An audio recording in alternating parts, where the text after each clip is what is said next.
Hey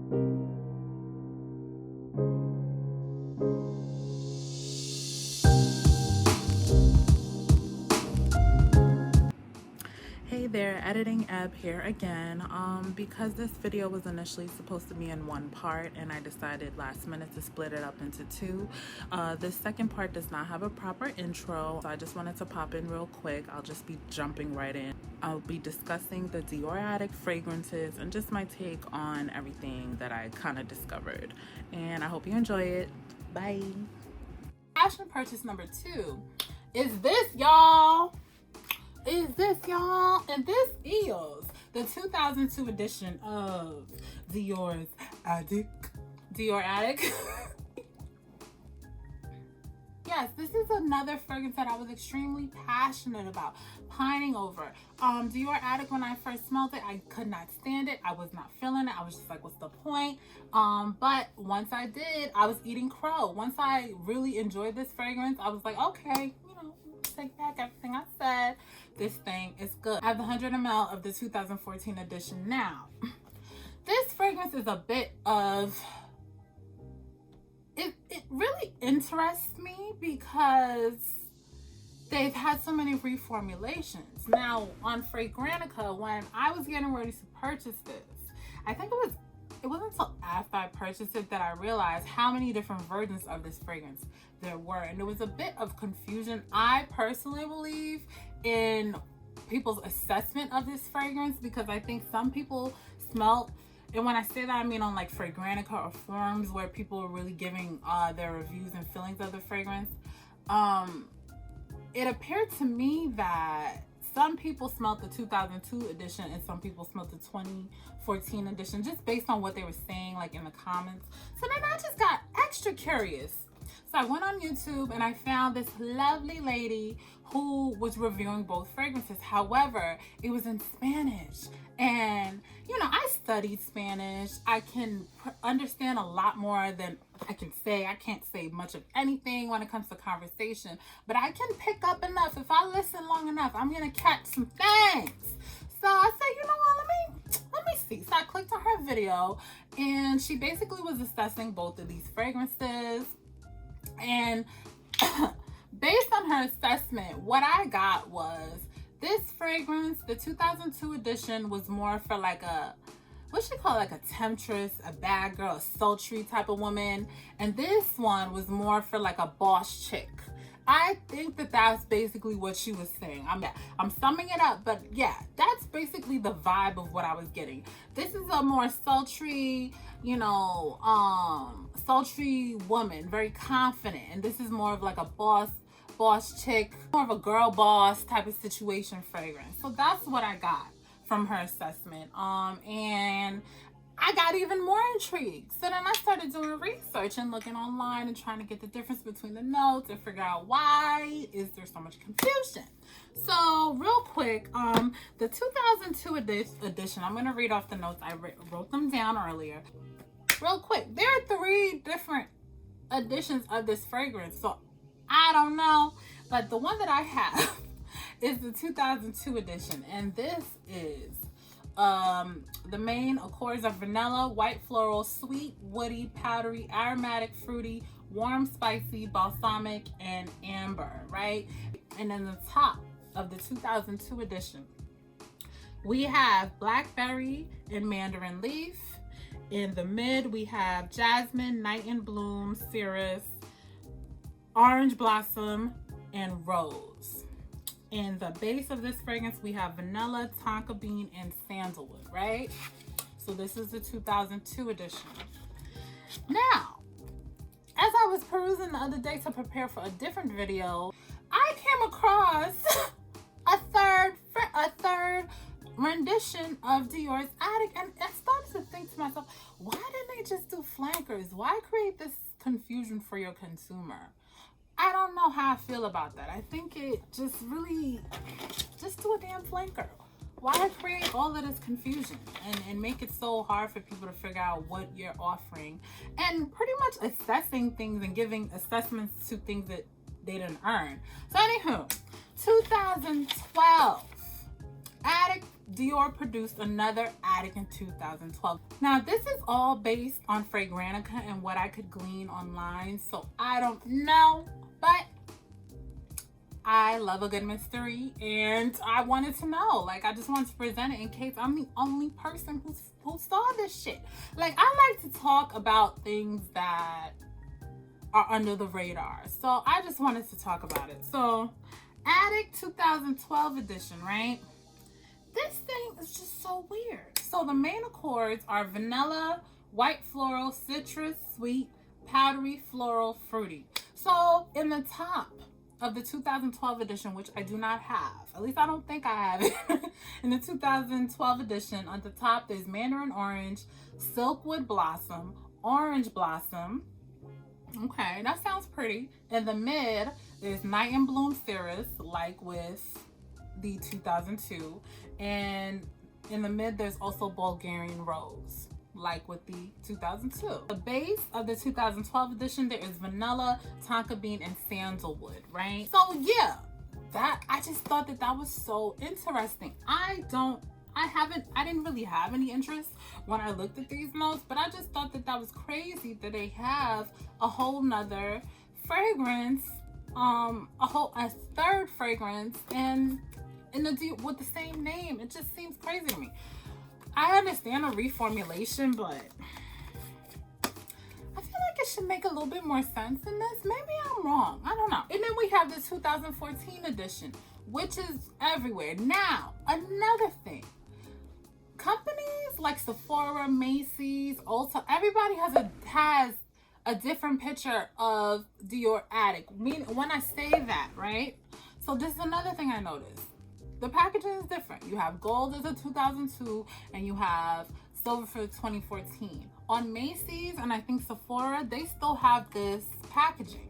So I got confused thinking I could still have access to it, and I didn't realize till later you gotta like go on eBay to still get this. So I thought that was interesting. The 2014 edition, the main accords are white floral, vanilla, citrus, sweet, powdery, aromatic, and green, right? In the top of the 2014, we have mandarin leaf and orange blossom. In the mid, there's jasmine sandback. And in the base, bourbon vanilla. This is all these people say on Fragrantica for the 2014 edition, right? So I said, well, since Dior is still offering this fragrance, let me take my butt over to their site and see if I can, say with me, glean more information. So I went over to their site, and y'all, this is where I'm just like, you know what? Maybe I don't need to be worried about notes at all when it comes to Dior, because they are playing a bit of a game with me, as far as I'm concerned. On the Dior sites, right? I even looked at the ingredients. I needed to know. I wanted to know what I was smelling. My little trusty post-it on the Dior site, these are all the notes that are listed. It doesn't tell me in which part of the fragrance they're listed, so I'm just throwing them out there. Orange blossom, neroli blossom essence in this one, and I'm like, neroli, oh god, just smelling it makes me happy. I don't smell any neroli, so I don't know about that. Jasmine sandback absolute, bourbon vanilla, coumarin, which is basically tonka, limonene, which is like a chemical compound from lemon, I think, or some type of lemon derived compound that they can use in fragrance, and a cinnamon compound is in this fragrance. And that I was actually kind of enlightened to hear, because I did feel like there was some other spices in this fragrance than what they were telling us. I still feel that way, and if cinnamon is listed, I can get with that. Now, how do the fragrances smell? What is the difference? There's not that much of a difference. That was another thing that had me like, now, they smell the same. However, I will say that I honestly think if they would have kept the 2002 edition as the permanent edition, it probably would not be as polarizing as the 2014 is. I feel like a lot of people, either this fragrance has to grow on them, like with me, or they just cannot stand it, or they really love it. Yeah, it's like that. That's pretty much the three groups that I have seen, especially since being on YouTube. You either really love this fragrance, it had to grow on you, or you don't like it. That's what I've been seeing. So this, I feel like if they would have did the 2002 edition as like the main fragrance, I think that I think more people would appreciate it because of the vanilla, sandalwood, and the tonka in the base. I think that it really makes a difference in how this fragrance comes off. So let's spray real quick. But they smell, as far as like the DNA, same DNA. Oh, did I?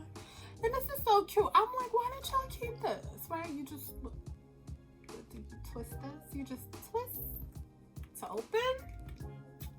Oh, oh!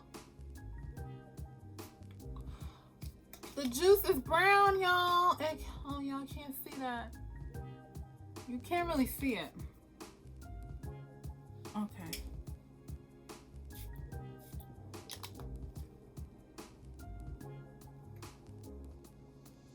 Yeah, they are very, very close. Very close. Almost like, what was the point? Close, but different. You just get more vanilla, like more of the typical vanilla that we're used to in the get that in a second. You just get more of the typical vanilla that we're used to in the 2002 edition. And yeah, with the 2014 edition, it's just more of a light, aromatic, green, powdery, just white floral type of fragrance. It's just more transparent. I think there's like, oh God, I love this fragrance. Sorry. Every time I do a review with this thing, I go somewhere else. Yeah. I'm gonna spray. Okay, this is projection. Projection on both of these, ridiculous. Ridiculous, ridiculous, ridiculous. These things smell for a very long time, very fragrant. But yeah, in the 2002, you just get more of a vanilla vibe. The vanilla, the sandalwood, and the tonka bean. Based on Dior's website, there's tonka bean in the 2014 edition, even though that's not listed on Fragrantica. So, see, this is why I like to do my own research, because Fragrantica can only do so much. They, you know. But yes, if you smelled Mont Guerlain, this is funny. I don't like that fragrance. Something about the licorice, the vanilla bean, the tonka, or is it coumarin, and the sandalwood, they all come together in a way that I cannot appreciate. However, if you like that fragrance, that vanilla that you smell in that is in here. It's in the 2002 edition. I just wanted to say that in case, you know, you're curious. I purchased mine online from eBay, from the eBay people. I sure did. Last thing I want to show you is the difference in the boxes. This is my Dior Addict 2014. The one, this one. This is the box for this one. This is the box for the 2000 edition. So they kept the theme for the iridescent, you know, label, but in this box it's completely, and this is showing up. It's really carrying on here. It's doing a lot, because in person it's not as flashy, but I like it on here. It's very y'all remember back in the club days. But yeah, this is the box, and yeah, this is why this is another, the seller was really good. They had very good ratings, and they showed the box, and I was able to do my research, match up things, and everything made sense. So I went ahead and made the risk. So I hope you had a good time, darling. Hope you enjoyed it, and yes, please like, comment, and subscribe. Please help me get those numbers up. Pull up on me, you know. So I hope you had a good time, and I will talk to you later. Bye.